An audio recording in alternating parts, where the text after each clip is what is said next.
So I want to drop a little video here talking about last week I posted a reel about things that all clinicians need to be dumping in 2024 and what they need to be replacing those with.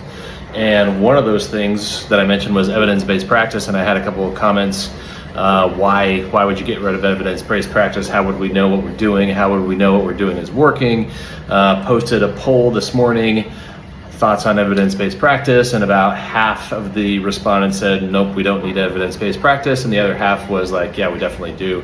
I don't understand why we would not need that. So want to talk to you about that. And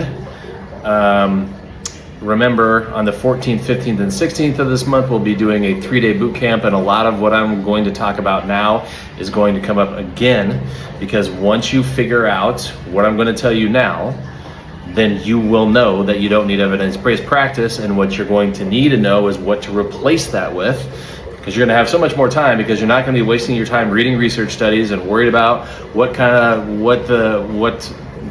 evidence says about what. Okay, so here's why.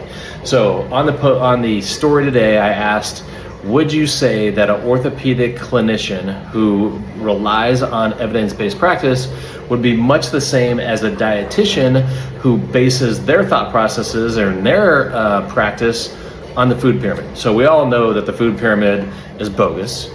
We all know where the food pyramid came from. So now I'm going to compare the two, the food pyramid to evidence-based practice, and see if you can figure this out. So let's start with the food pyramid. Who came up with the food pyramid, and what was the purpose of the food pyramid? Okay, the food pyramid was come up by, or the people that put that together were basically people that were selling garbage food, that wanted to have something that they could say, oh, make sure you get your 4 of this group and 3 of that group and whatever, okay? So they made this completely bogus food pyramid to help them sell what they're selling by forcing narratives that come from experts to make people buy certain kinds of food and believe that that's what they need to do. Then the medical community bought into that, the nutrition community bought into that, and everybody was, from the 70s, 80s, 90s, was pushing the food pyramid, until thankfully recently people really started to look at that and said, you know, when the food pyramid started, that's when we started having all these health problems and all these issues.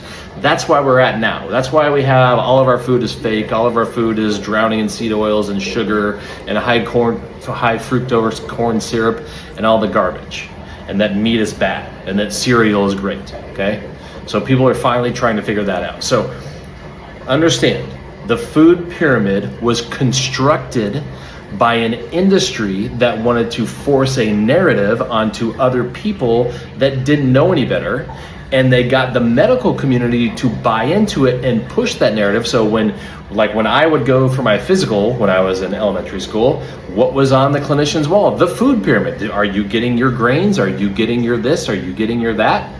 Okay, so that's where that came from. Now let's compare that to evidence-based practice, because evidence-based practice, if you've been around as a clinician as long as I have, you would remember that in about the year 2000, which is when I graduated PT school, that's when our profession really started to push evidence-based practice. And that was the big goal. Everything was going to be evidence-based. We're going to prove everything that we're doing. Now, who started the push for evidence-based practice? The APTA, who has done absolutely nothing for this profession other than run on the ground, and the educational system, who has done nothing but turn out non-clinicians for the last 40 years and expected you guys to go off on your own and figure out what you're supposed to do as a clinician, because their only job was to teach you how to pass boards. Okay, so much like the food pyramid, we have entities that came up with bullshit to push on you, so you would stay sucked into the system, you would fall for the narratives, and then you would talk to your patients about how your science, your evidence-based. We read the research and we know this and we know that. Now what I want you to think of, so the bogus stuff that the food pyramid was pushing was grains and oils and no sugar and no meat. That's terrible. So what is the purpose of the evidence-based practice model. Well, if you're reading, most of the people that come after me on social media with comments about, well, how would we know to do this and how would we know to do it? What are they pushing? They're pushing and they're trying to support symptom modification gimmicks. So it's hilarious that when I go check people's bios when they make comments, and the people that are in love with evidence-based practice and just can't practice with evidence-based practice are almost 100% always dry needling certified. Tell me where in the science-based practice model dry needling fits. It doesn't fit anywhere. You know why? Because we've already proven that dry needling is 100% bogus, that trigger points don't exist. So why are we even doing research on that? If we understand physiology and what's going on a physiological level, we know that we don't need dry needling. And we also don't need cupping, and we don't need K-tape, and we don't need stretching, and we don't need foam rolling, and we don't need massage. So all of the narratives that research is out there pushing is pushing you towards symptom modification bullshit. That's it. Keep you sucked into the broken medical model, keep you pushing the false narratives and telling your patients about all this fantastic research about if you do this and you do that and blah, blah, blah. Well, guess what? Research is nothing but biased exercises done by research people so they can push whatever narrative they believe in. So you can go find 10 research studies right now that tells you that dry needling is effective with this, that, and the other thing. But you can also find 10 more that will tell you that it's not effective with anything. And if you looked at, if you broke all of those down and you got down to physiology, it would tell you, why would you do this? This has nothing to do with physiology.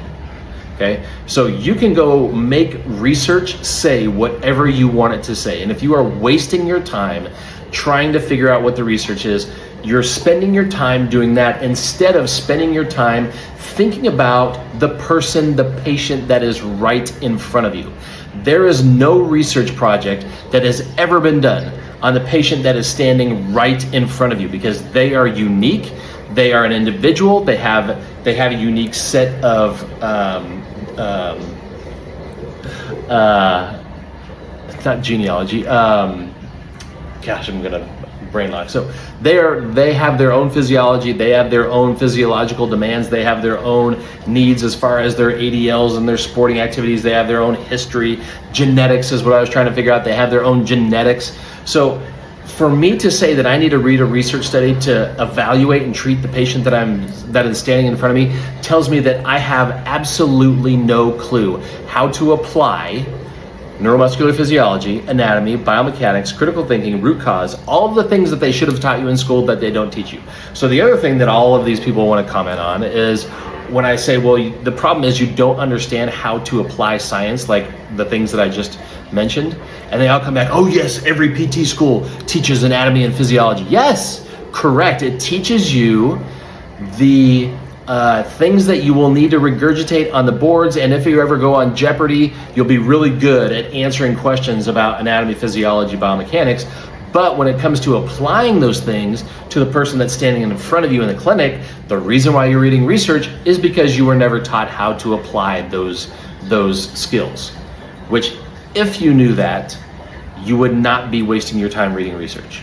And it would be really easy to evaluate and go right into treatment, right into patient education, right into exercise progression, right into what you're gonna do the next visit with the patient that's standing right in front of you, rather than reading research about modalities and stretching and heat and ice and blah, blah, blah, blah, blah. So the other thing that people wanna come back on is, well, you know, you can't say that stretching is bad because stretching increases range of motion. And I say, every single research study that has been done since the beginning of time will tell you that stretching, foam rolling, massage, Theragun, all that stuff will increase passive range of motion.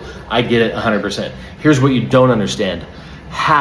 What is the physiological mechanism that allows that to happen? And when you ask them that, they have no clue, because once again, they don't know how to apply neuromuscular physiology. When you force a muscle to relax with stretching, massage, foam rolling, whatever it is, soft tissue release, whatever, myofascial garbage, whatever, you're forcing inhibition, which increases range of motion because you just decrease muscle function, decrease strength, decrease stability, decreased ability to perform, increased recovery time, which is absolutely idiotic. Okay, so now see if that makes sense. Evidence-based practice, who created it, what was the reason they created it, what are the narratives that they've constructed to support it, and compare that to who created the food pyramid. What were the narratives? What were they trying to push? What were they trying to sell? What were they trying to trick people into doing? They're the exact same thing. So if you understand that the food pyramid was built on people trying to sell garbage and then sell that to medical clinicians that didn't know what the hell they were doing, because if you listen to people talk about when they went to med school, how much time they put into learning nutrition, it's pretty much the same amount of time that you as a physical therapist learned exercise. Huge problem, okay?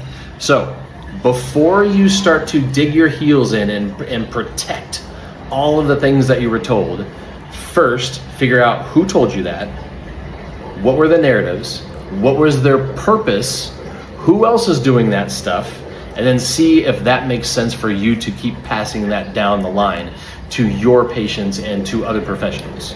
All right, so if you want more information on going deeper on all of that stuff and how it's easy to learn how to apply physiology, anatomy, biomechanics, and learn critical thinking and how to get to root cause, make sure you are in the 3-day free challenge on the 14th, 15th, and 16th of this month. I will put the link in the